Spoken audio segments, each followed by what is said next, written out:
Welcome to Echo Forge, dark fantasy and sci-fi stories from the edges of forgotten worlds. If you enjoy this kind of storytelling, hit like, subscribe, and tap the bell so you don't miss the next vision. Now, let's step through the gate. Vigil at the mouth of the world. They sealed the door behind him with iron and prayer. The stone slab rolled into its cradle with the slow finality of a tomb lid, mortar dust drifting down like ash. Behind it, muffled by 4 feet of carved granite, the villagers finished the words they did not know how to believe. "Light guide you, Ser Alen," someone whispered. The paladin did not turn back. There was nowhere to turn to. Only the stairs before him, narrow, steep, swallowing the lantern light one step at a time. His armor murmured with the language of metal and leather, each movement a quiet complaint. The sigil on his breastplate, a sunburst haloed by a ring of thorns, caught the glow of his lantern in broken flashes. It had once been bright gold. Now it was the color of old brass and dried blood. He drew his sword at the first landing, not because he needed it, but because he needed the feel of it, the weight in his hand, the balance that had steadied him more times than faith had. The crypt exhaled around him, cold, stale, heavy with the intimate smell of old stone and older bones. It was a silence made of listening, thick with the sense that something waited just beyond the circle of his light. "By the light and the law," he murmured, an old habit of invocation. The words tasted like dust in his mouth. "I descend." His voice disappeared into the dark, swallowed without echo. He walked. The first dead came quietly. Alen felt them before he saw them, a pressure at the back of his eyes, the crawling sensation of being watched by people who had forgotten how to blink. His lantern showed him a narrow corridor lined with alcoves, each holding a stone slab and a dust-slick shape beneath threadbare shrouds. The fabric moved, a slow, dragging motion, fingers like roots pushing against linen. The shrouds bulged, tore, and the dead heaved themselves into the lantern's tired light. They were not warriors. They were villagers in death, as they had been in life, stooped, broad-handed, wearing the remnants of simple clothes. Their eyes were cloudy stones. Their mouths hung open in soundless complaint as they shuffled toward him in a tide of hunger and confusion. For a breath, Alen could not move. He had seen this before. Not these faces, not these bodies, but this same pale accusation. "You were too late. You are always too late." A boy in a burned-out village, soot on his cheeks like war paint, had once clung to Alen's greaves and begged, "You're a paladin. You have to fix it." Alen had stepped away from him to hold the line at the street, to buy time for the others to flee. When the smoke cleared, the boy had been one more shape among many. Blackened wood charred into his small bones. He had never forgotten the way the child's fingers had slipped from his armor. He saw that now in the clawing hands reaching for him, those clumsy, desperate grasps. The first corpse touched his cuirass. Alen moved. His sword sang, a bright arc through the murk, bone cracked, a head rolled. A body fell limp, arm still reaching.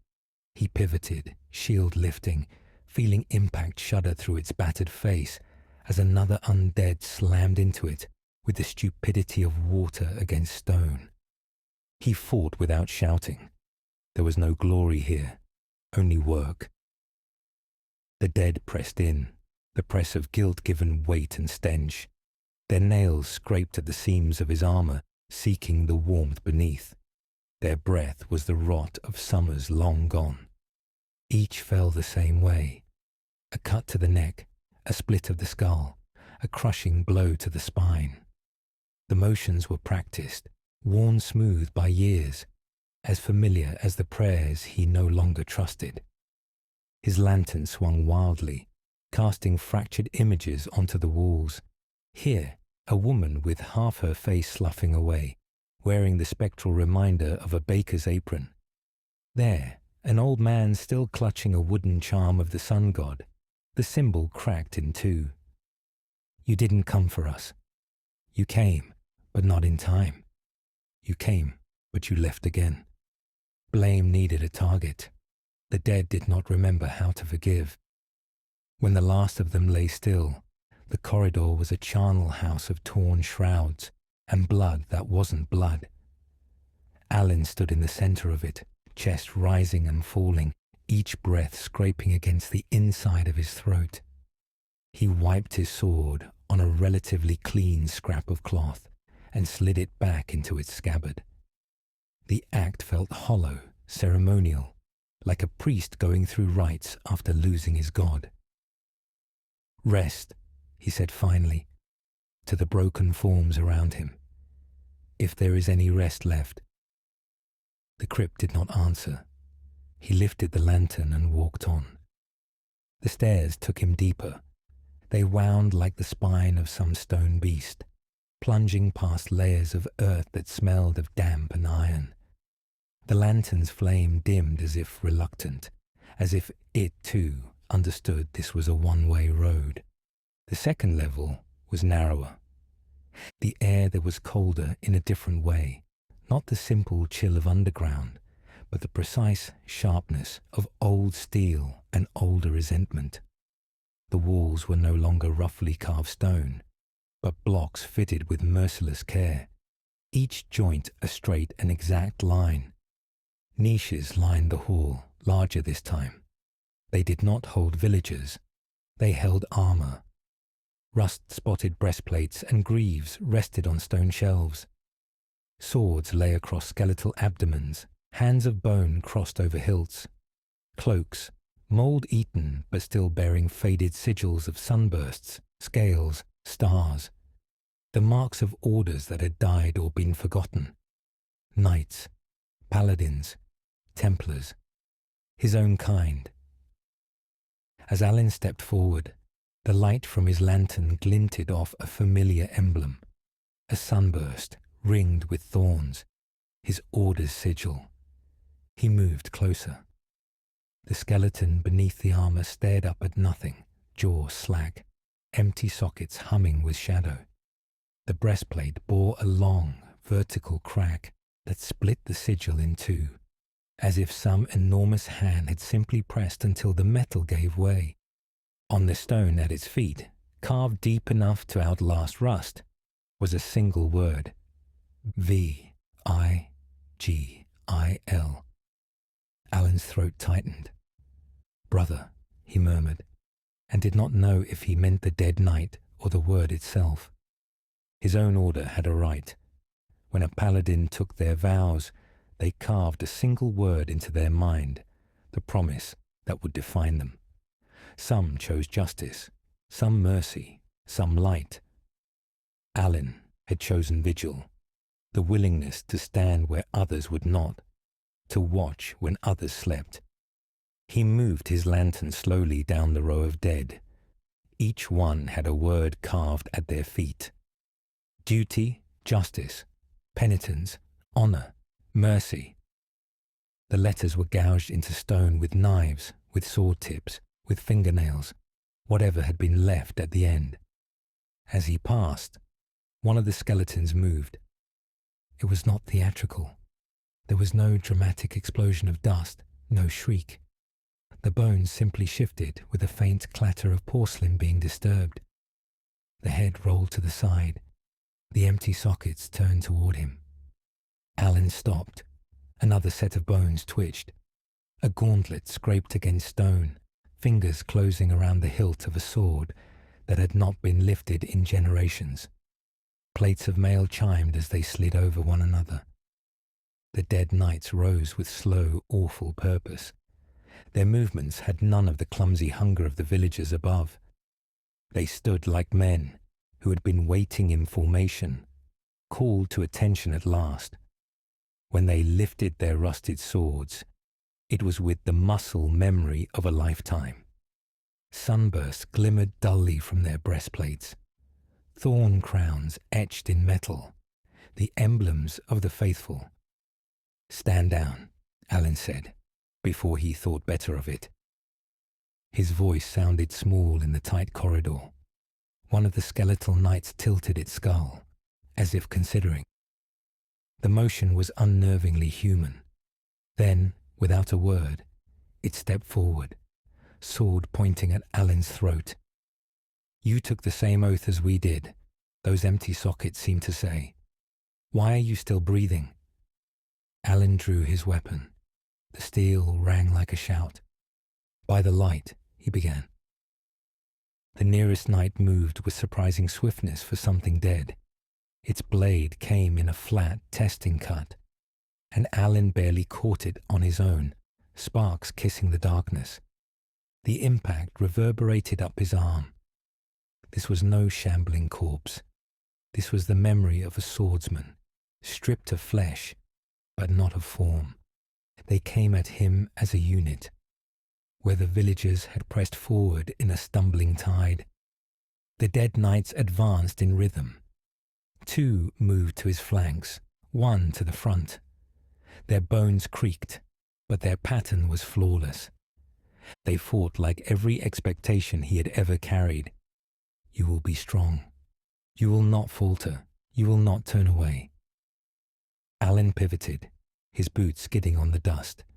He let their first combined strike drive him back a step, cushioning the blow rather than breaking beneath it. His shield took a cut that carved a groove through the painted sun. He answered with a thrust that drove through a gap in one knight's gorget, shattering the vertebrae beneath. The skeleton collapsed like a puppet with its strings severed. It crawled for its sword, even as its torso dragged useless legs behind it. He had to step on its hand to keep it from rising again. The fingers scraped at his boot, protesting, accusing. I stayed. "Why didn't you?" A blade kissed the seam of his breastplate, biting into the mail beneath. Pain blossomed along his ribs, hot and metallic. Alen grunted, twisting, letting the wound be shallow instead of deep. He slammed his shoulder into the attacker, knocking it sideways into the alcove wall. Old stone cracked, bones splintered. One by one, he broke them. But something else broke too. With each skeleton that fell, with each sigil crushed beneath his boots, Alen felt a sliver of himself splinter. These were not mindless things. They were the husks of people who had once believed as he did, who had walked into darkness for the sake of light. Had they descended into this crypt too? Had they stood where he now stood, blade in hand, faith in their throats? Had they discovered, as he slowly was, that some burdens did not end? Duty did not bleed. It ossified. When the last night lay in pieces, the corridor was strewn with bone and metal. Dust hung in the air, glittering faintly in the lantern's circle. Alen sank to one knee, breath sharp in his lungs. His side ached where the blade had found him. Warmth dampened his tunic beneath the mail, but he ignored it. Wounds were simple. Wounds were honest. It was the questions that hurt. "What failed you?" he asked the scattered bones. "Your God, your order, the world above? Or did you fail yourselves?" The skull nearest his boot stared up at him through a spiderweb crack in its brow. For a heartbeat, he thought he saw something stir in those hollows. Not malice. Something softer, more dangerous. Expectation. He looked away first. Alen stood, wiped his sword on his cloak and kept walking. The word carved at his own feet, long ago and far away, felt heavier with every step. Vigil. A promise or a sentence. There was a resting place of sorts between the second and third levels. It was a chamber no larger than a chapel, circular and low-ceilinged, with benches carved directly into the stone wall. The floor was bare except for the accumulation of dust and a single, unlit brazier in the centre. An old, dead fire, a memory of warmth. Alan's lantern began to gutter as he stepped inside, the flame shrinking as if suffocated. He set it on the floor by the brazier, feeling the tremor in his fingers as he did so. His armor creaked as he sat. The sound seemed loud in the small room, louder than any battlefield roar. He unhooked his helm, setting it beside him. Sweat cooled on his shaved head almost immediately. He listened.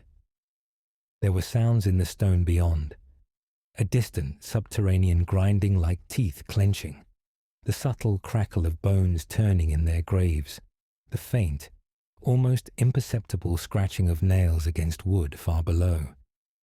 The crypt was not merely a place, it was a throat, and he was walking deeper into its hunger. Alan bowed his head. He had not prayed properly in years. He knew all the words, of course. They had been carved into him as surely as the letters he had gouged into the sacred rock at his consecration. But somewhere between wars and burned villages, between petitions unanswered and survivors inconsolable, his faith had turned into something quieter and less clean. Still, there was no one else to talk to. Lord of Light, he began. The title felt sharp on his tongue, as if he were biting down on glass. He exhaled slowly through his nose, shoulders sinking. You know me. I am not here for favor. He remembered the boy with the soot-stained face, the way the sunburst banners had looked, limp and irrelevant, over the ruins. I am here because if I do not come, no one does. His voice was a rasp. The lantern flickered. There is rot under this village. It rises. It will not stop by itself. The dead do not stay where they are put. He closed his eyes. On his eyelids, he saw the villagers' faces as the stone door had swung shut.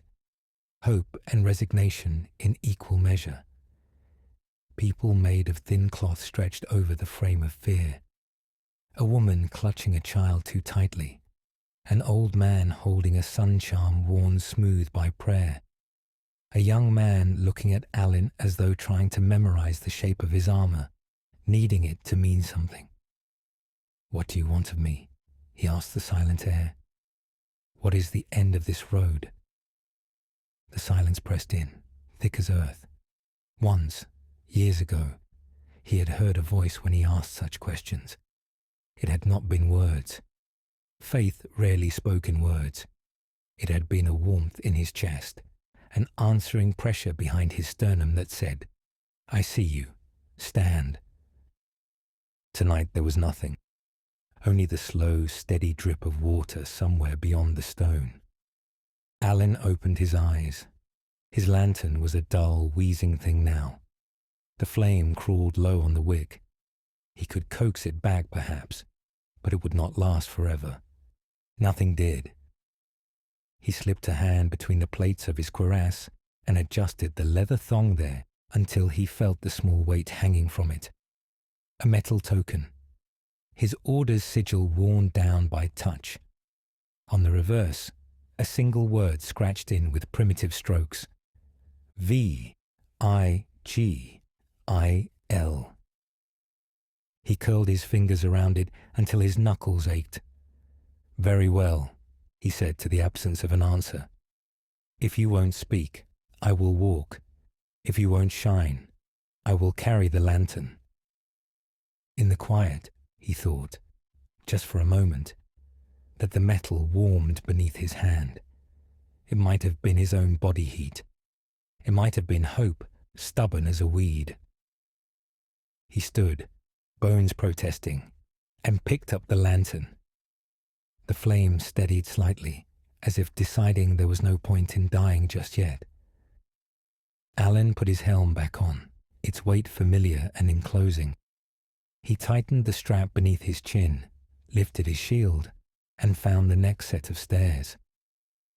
Down, always down. The third level smelled of old paper and older regret. The walls were lined not with alcoves of the dead, but with carved recesses full of stone tablets and weathered wooden plaques. Names hewn into granite, deeds, dates. The script ran like veins through the rock. It was a ledger of the forgotten. He moved his lantern closer. The light sank into the grooves, making the letters seem to float.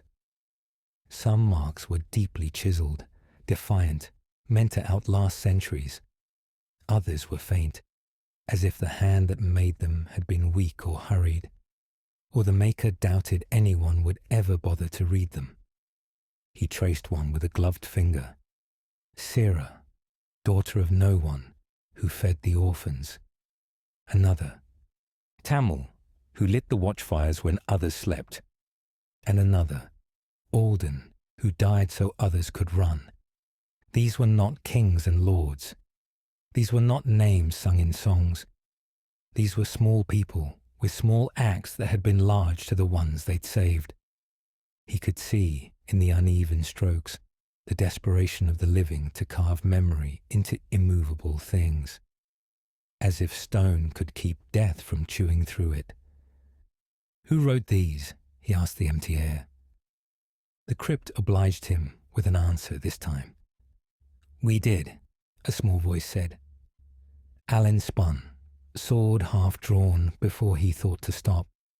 The lantern swayed wildly, shadows jumping like startled animals across the carved walls. A figure stood at the edge of his light. It was a child, or the memory of one. Bare feet, thin legs, a tunic hanging crooked over a body that was more absence than presence. He could see the stone through the ghost's translucent form. The face was smudged with the suggestion of soot. The eyes were too large, too solemn. Alan's heart lurched into his throat. He had seen those eyes before in a burning street. "Who are you?" he asked, voice hoarse. The ghost cocked its head. "You don't remember?" it asked mildly. The voice could have been a boy's or a girl's. It was mostly echo. "You told me you would." Alan took a step back without meaning to. His heel scuffed the carved name of some long-dead baker into a smear. He remembered. Flames clawing at the sky. Smoke like solid hands. A child tugging at his armor, coughing, asking questions he had not had time to answer. "You're a paladin. You have to fix it." He had gone where the line was breaking. He had done what needed to be done. He had watched the roofs collapse with people still screaming inside. "I tried," he said to the ghost. "I tried to remember." "Trying is not the same as doing," the child said, and smiled with a mouth that broke his heart. "It's all right. We carved them ourselves in the end. The names, so we wouldn't be lost." The ghost stepped sideways, and its hand passed through one of the stone plaques, fingers aligning with the scratches. "Nobody comes here to read them," it added. There was no accusation in its tone. That made it worse. "Except the dead. We read the names to each other so we can pretend someone remembers." Alan swallowed. His throat clicked. He had thought he understood the weight of forgetting, the way the world marched on over graves, grass rooting in skulls, new ploughs turning old battlefields into farmland. But he had not considered what it meant for the dead themselves to remember, with nothing to do but wait. "What happened here?" he asked. "To the village?" The ghost shrugged, emotion like mist curling around a rock. People died. People forgot. Someone dug too deep. Someone cut corners on blessings and walls. Or maybe someone prayed too hard for someone who didn't deserve it. It doesn't matter. It looked up at him. "You're here now. That's what matters. You heard them up there. They want you to fix it. so that they can forget again. Something bitter twisted in his chest. Is that what you want? The ghost walked up to him. Despite its insubstantiality, its presence was sharp and precise, like a cold wind slipping under his armor. It stopped directly in front of him and reached up. Fingers of light touched the metal over his heart, where a sunburst and thorn ring were embossed. I want you to understand, it said. Remembering is a kind of haunting. So is forgetting. The lantern flickered. In its wavering glow, more figures materialized along the walls. Men and women, children and elders, soldiers and farmers. Some still bore the ghostly hints of their last wounds. Burns, cuts, crushed bone. Others were spotless, as if death had come to them quietly. Each stood by a carved name or phrase, hand resting on the stone, as if it were a headstone or a door. They watched him with the patience of those who have run out of time. Alan's hand tightened on his sword hilt. What are you guarding? He asked them. What lies below that binds you here? A wound, the child said. A door that forgot how to close. A debt. It smiled again, that gentle, unbearable expression. Go on, Ser Alen. We can't show you the bottom. We're not allowed. We're just reminders. Reminders of what? That even if someone comes, the ghost said, stepping backward into the wall, they always leave again. One by one, the dead faded, their forms bleeding back into the stone. The carved names remained, all those letters scratched into permanence, the air cooled by a degree that had nothing to do with depth. Alan stood in the hollow they left. He thought about turning back. It was an honest thought, sharp as any blade. If he returned to the sealed door and pounded on it long enough, they might open it again. He could tell the villagers the truth. This place is not meant to be sealed by one man. It is a wound in the world, and what you have is a bandage on a dying giant. He could rally a company, an order. He could argue for shrines and walls and wards, for a rota of guardians. He could throw the responsibility back across the shoulders of the world, make it a shared burden. He could, but he did not move toward the stairs. The dead on this level did not lunge for him. They did not accuse him with screams. They spoke softly, in carved letters and ancient dust. Their very existence was a question with no good answer. If he left now, knowing what he knew, that the dead could not rest, that something at the bottom kept them turning in their graves, could he live with himself? He had seen too many people turn away from slow disasters because the end was not immediately visible. Mines pumped dry until they collapsed. Merchants cut costs until bridges fell. Priests ignored cracks in the walls until temples crumbled. It was always someone else's problem until the ceiling came down. He looked at the nearest plaque. The letters were half erased by time. He could still just make them out.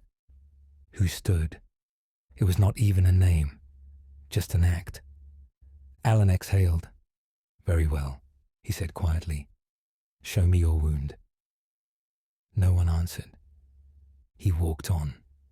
The final stairs were not for human feet. They were too steep, too narrow. The rises uneven in a way that spoke of collapse and rebuilding, over and over again. Each step had been worn by many souls, but the wear pattern was wrong. Not the smooth arc of living feet, but scuffs and gouges where dragging limbs had thrashed. His lantern's light huddled close now. The darkness above and below it seemed almost solid. Alan's wound at his side had sealed into a stiff, sticky ache inside his armor. Each deep breath reminded him of it. It brought him back to himself, anchoring him in his own pain rather than the ghost's. You are still alive, that pain said. You are not yet stone. He descended. The air changed in slow increments. First there was the cold of subterranean places, the heavy chill of earth and rock pressing down. Then, beneath that, a thread of something else, an almost metallic tang, sharp and thin, like the smell of lightning trapped in a cellar. And beneath even that, something older, a rich, damp, sweet-sour odor, like soil turned after long winter, only wrong in some indefinable way. The stairs ended with no ceremony. One moment he was in motion, the next his boot came down on level stone.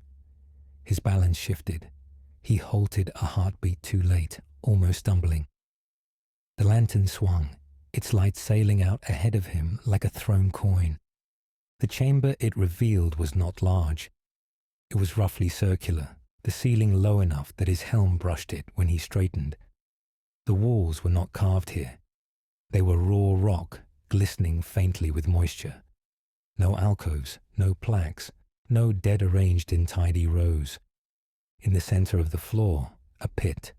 It was only a few paces across, its edge ringed with a low stone lip, worn smooth by time and touch. No railing, no bars. Just a round mouth opening onto blackness. As Alan's light traced its edges, old sigils shivered into visibility, carved into the stone around the rim. Wards, seals. He recognized some as blessings of his own faith. Others were foreign, older, the script angular and alien. Many were broken.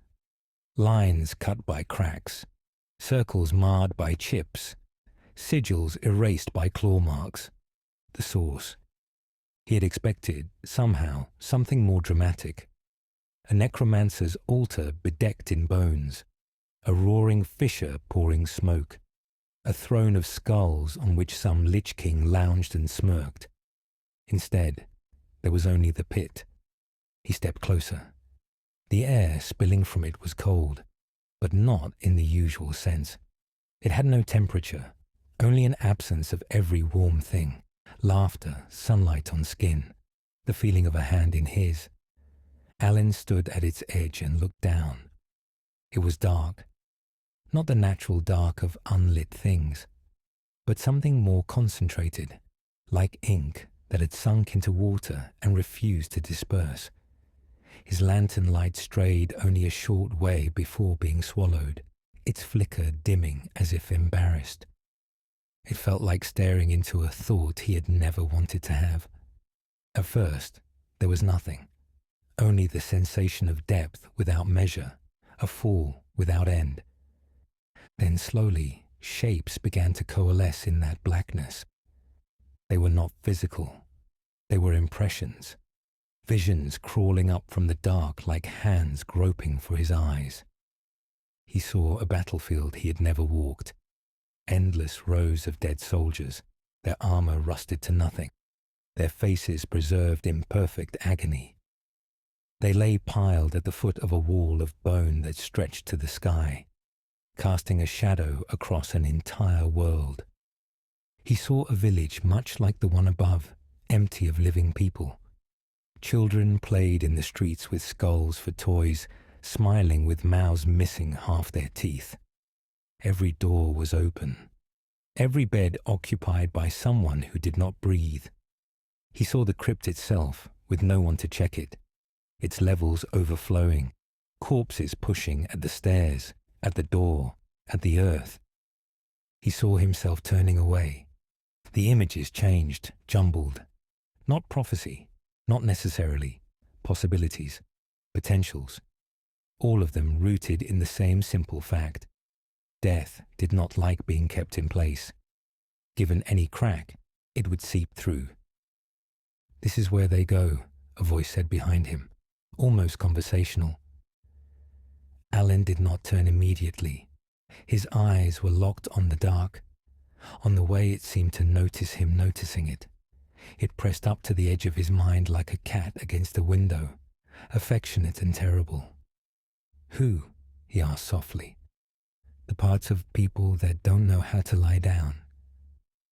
He turned then. A figure stood on the opposite side of the pit. For a moment, his mind tried to call it a man. It had a shape that suggested shoulders, a chest, the tilt of a head. But it was made of the same not light as the darkness below, condensed into a thin outline. Its eyes were blank spaces, holes punched through shadow to nothing. Chains dangled from its wrists, trailing into the pit. They did not clank when they moved. They made no sound at all. "Don't call me a ghost," it said. "I was never really alive." Alen lifted his lantern reflexively. The light slid off the figure as if its surface rejected it. "What are you?" he asked. "A question someone asked a long time ago," it replied. "About what happens to the parts of people that can't rest. Grief, rage, unfinished work. You pile enough of those up, they start to coagulate." It gestured with its chin toward the pit. "They dug too deep here. They called too loudly.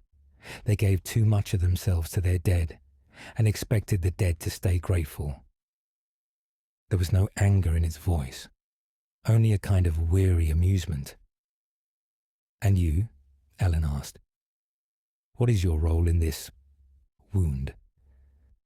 The chains trembled, not from the figure's movements, but from something pulling below. "I sit," it said. "I stand. I hold. I keep the balance between up and down. When there is a surplus of unrest, I pull it back. When the living dig too hard at the skin of the world, I smooth it out." It smiled, a thin, unreal stretch. "I am the thumb on the scale." Alan's gaze dropped to the pit again. "Then why are they rising?" he asked. "Why are they walking in the levels above like sleepwalkers in search of their beds?" The figure's smile faltered. "Because," it said, and for the first time there was a crack in its tone, "it is a very large wound, and I am very small, and I have been here a very, very long time." It lifted its hands. The chains rattled silently. Up close, Alen could see they were not metal. They were words, letters linked together in iron script, oaths, names, promises, each link older than the last. The figure flexed. The chains barely shifted. "I am tired," it said simply. Alen thought of the dead knights in their alcoves, the words carved at their feet. Vigil, duty, justice, the way their bones had compelled themselves to stand when they no longer had flesh. "How long?" he asked. The figure tilted its head, listening to some internal measure. "The world changes above," it said. "Empires rise and fall. Languages twist and fracture. At first, I tried to keep count. Then I realized it did not matter." It lowered its arms. The chains slackened slightly, only to tighten again as something below tugged anew. "What matters is this," the Guardian said. "So long as something stands here and remembers that there must be a boundary, the dead stay mostly where they ought to.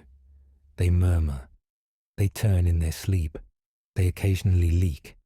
But the dam holds." "And if nothing stands here?" Alen asked. The Guardian's non-eyes flicked up toward the ceiling of the crypt, toward the village, toward the rest of the world. "We find out," it said. Silence settled around them like ash. Alen felt the shape of his own mortality acutely then, the ache in his side, the weight of his armor, the slow, subtle drag of fatigue in his muscles. He was no tireless ghost, no concept given form. He was a man with blood cooling in his veins and a finite number of heartbeats. "Why me?" he asked. The question slipped out without his consent. It was the same question he had asked in every ruined place, every burned village. "Why did I survive when others did not?" The Guardian's smile returned, oddly gentle. "Because you walked all the way down," it said, "and you did not turn aside, and you kept asking questions even when you stopped expecting answers. That is a kind of qualification. Its head tipped slightly. And you wrote Vigil on your soul, and then spent your life trying to live up to it. That leaves a mark. We can see marks down here. Alen closed his eyes briefly. He saw the grove of stone in which he had carved that word years ago. The other paladins watching, some with tears, some with pride, some with envy. The way his hand had shaken when he pressed the dagger point into the sacred rock. The way he had told himself over and over that he would not be found wanting. He opened his eyes. "Are you asking?" he said slowly. "Or telling?" The guardian regarded him across the pit. "I am too tired to drag you in chains," it said. "Even if I could, and that is not the way of our kind. We do not conscript. We burden. We present a weight and see who chooses to pick it up." It nodded toward the stairs. "You could go," it said. "You have already done much. The levels above are quieter for your passing. The villagers will sleep easier for a time. You may even convince others to come. Build walls, plant charms, erect altars." Something like resignation flickered through its outline, and in a generation, or 2, or 10, someone will cut corners. Someone will forget why the walls needed to be so thick. Someone will decide the old stories are only stories. Someone will pray to be spared the pain of their grief, and the surplus will collect here again. It always does. Alen felt the future lapping at his heels like dark water. Villages like this one. Villages unlike it. Cities. Keeps. Families looking to their priests and their paladins and their kings, asking the same question in different words. Will it hurt forever? Can you make it not hurt? Some pains could not be lifted, only carried. "You said our kind," he noted, partly to stall, partly because the words mattered. "What kind is that?"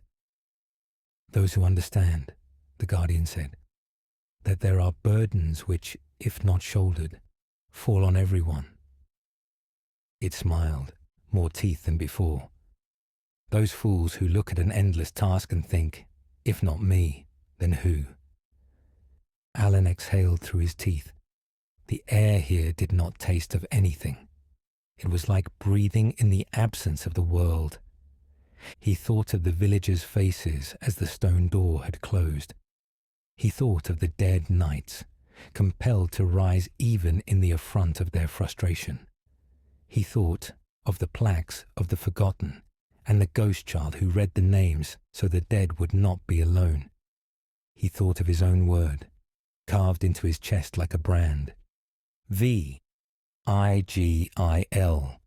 to watch, to stand, to be the one who stays when others go.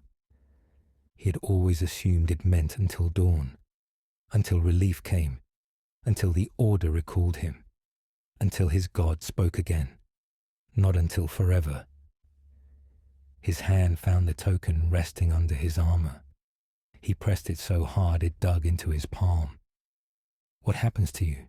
he asked quietly. "If I take your place?" The guardian looked at its chains as if it had never considered the question. "I forget," it said after a moment. "Or I remember. Or I become something else. There is a lot of forgetting and remembering here. It's hard to tell them apart." Its gaze met his. "I become one of the restless, I think, or something like them, free to roam the bones of the world. But I have been here so long. The thought of freedom frightens me more than the thought of staying." It laughed, a sound like air leaving a tomb. Imagine that, the jailer imprisoning himself. Alen stepped back from the edge of the pit. The motion felt like stepping away from a cliff, except the drop was inward, not downward. He set his lantern carefully on the stone. Its flame was a small, stubborn thing. "As long as someone stands here," he repeated, more to himself than to the guardian. The dead stay mostly where they should. Mostly, the Guardian agreed. Nothing is perfect, not even death. Alen unbuckled his shield. The leather straps had stiffened with sweat and blood. They resisted, as if unwilling to let go. He worked them loose and lowered the shield to the ground. The painted sun on its face was nearly unrecognizable beneath the gouges and soot. He sat down on the stone lip of the pit. It was cold, but his body warmed it quickly. He set his sword across his knees. Its weight felt suddenly appropriate, not as a weapon, but as a line drawn. His hands shook once. He let them. Then they stilled. "If I sit here," he said, "if I hold those chains, the dead will rest." "They will not rest," the Guardian corrected gently, "but they will lie still most of the time. The restless parts will have somewhere to go other than up." It nodded toward the invisible world above. "There is a difference between grief and plague. You would be keeping one from becoming the other." Alan's throat hurt. "And if I stand," he continued, forcing the words out, "no one will know, not the villagers, not my order, not my God."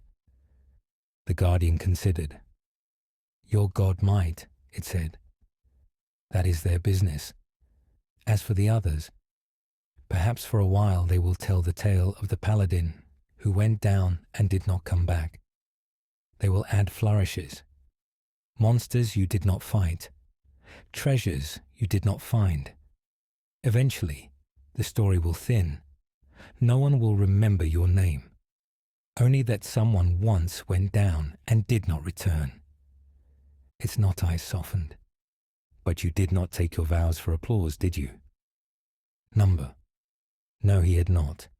He had taken them in a small stone grove with no witnesses, but a handful of tired nights and a God whose presence had felt then like dawn.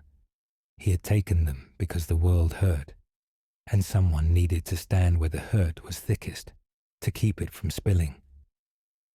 He had not understood that sometimes there was no dawn, only the decision to keep standing.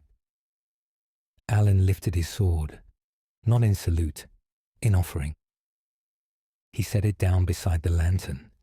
He unstrapped his helm and placed it on top of the upturned shield, the whole arrangement like an empty silhouette watching him.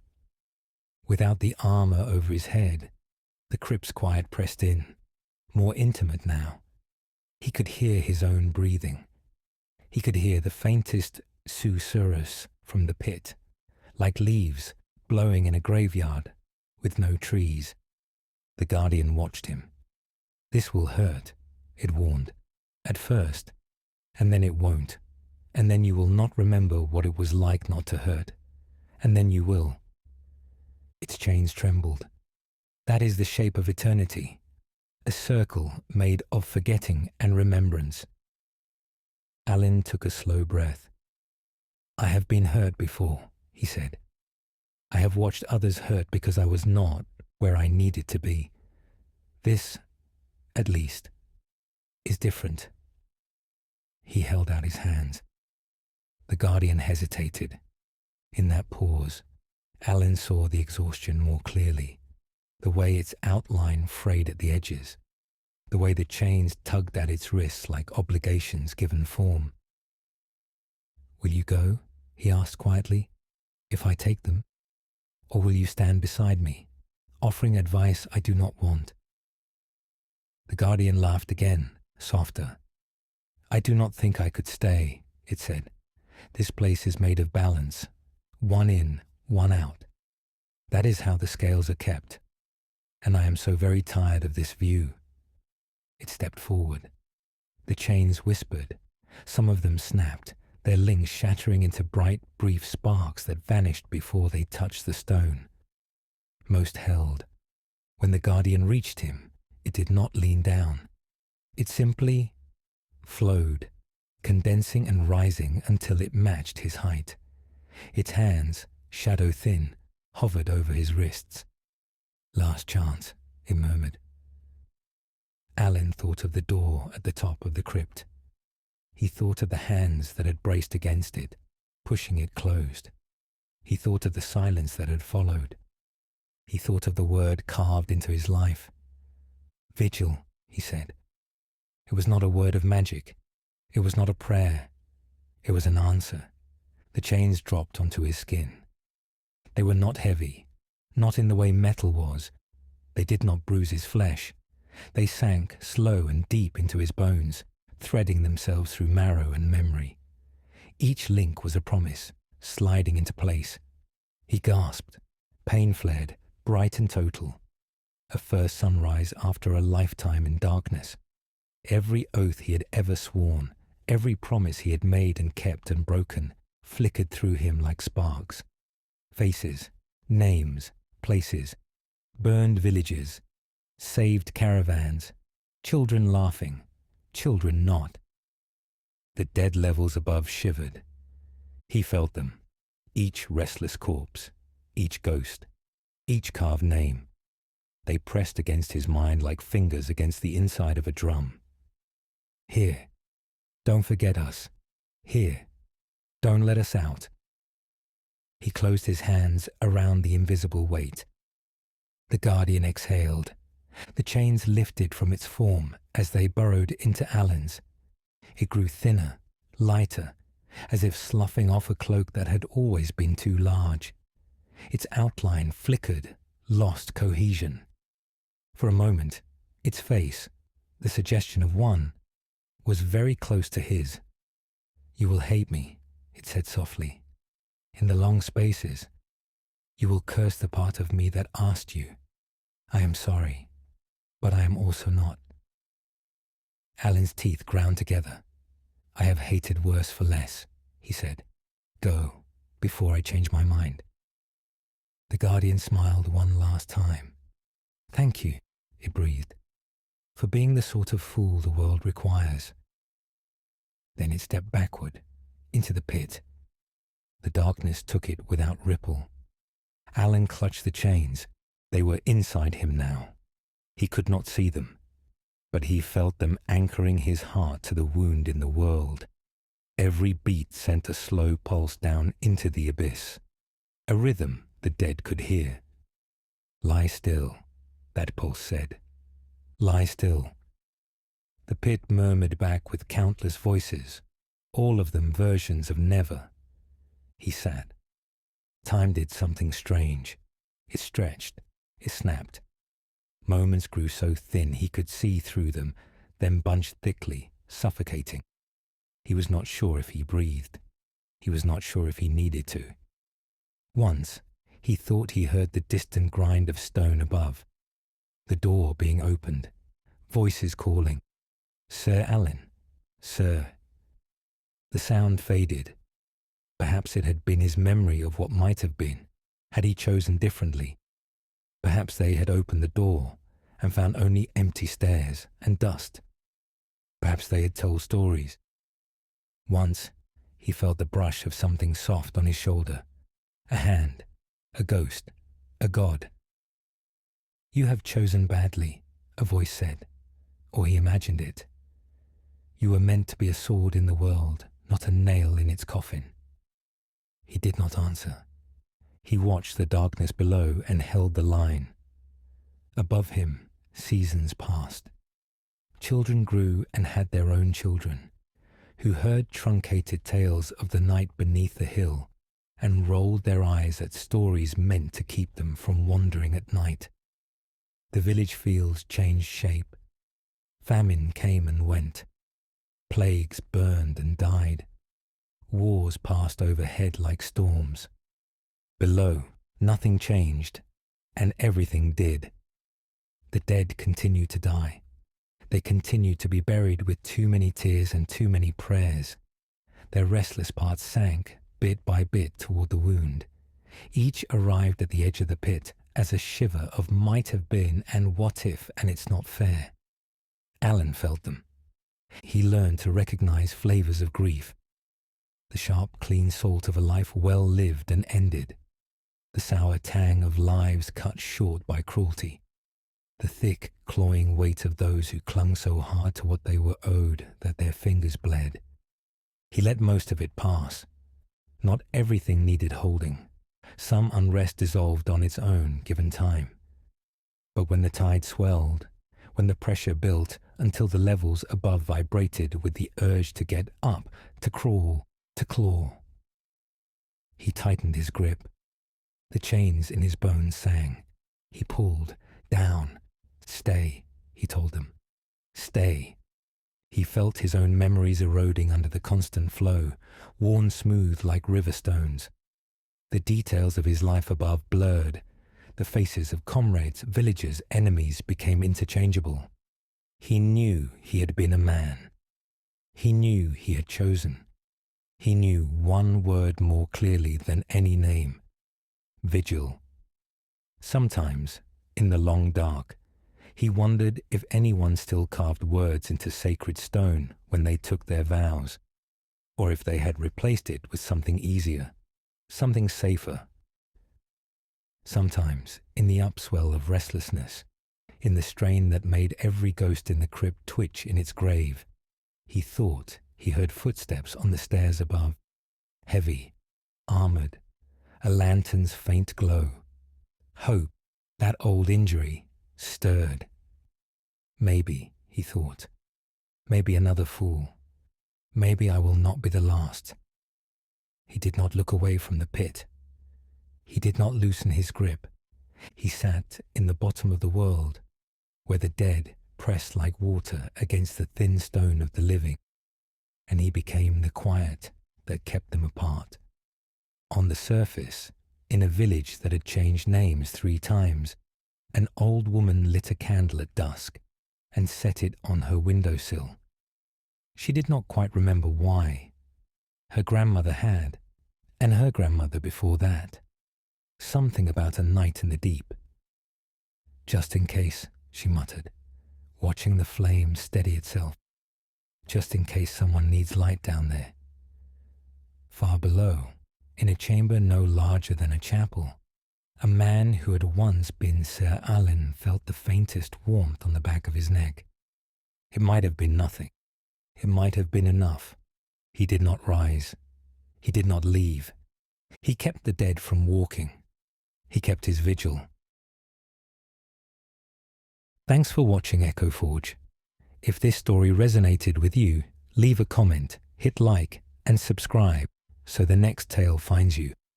Share this with someone who loves dark fantasy or twisted sci-fi, and I'll see you in the next world.